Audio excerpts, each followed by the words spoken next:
চাকরি যে খাওয়া যায় তাতে আমি জানি না। আমার দৃষ্টিভঙ্গিতে হচ্ছে সরকারের দায়িত্ব হচ্ছে সবাইকে বিনা পয়সায় পড়ানো, দুর্নীতিমুক্ত সমাজ।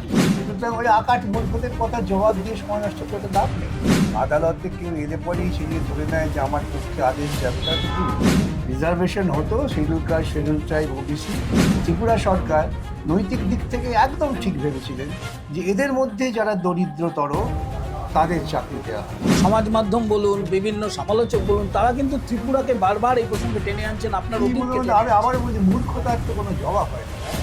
যে স্বচ্ছ পদ্ধতিতে সততার মধ্য দিয়ে হাইকোর্ট এবং সুপ্রিম কোর্টের আদেশে আমি যত লোককে চাকরির সুযোগ করে দিয়েছি তার সংখ্যা আমি গুনি না, ওই জুনিয়ররাই গুনে বলতে পারবেন। সময় তাদের কাউকে ছেড়ে দেবে।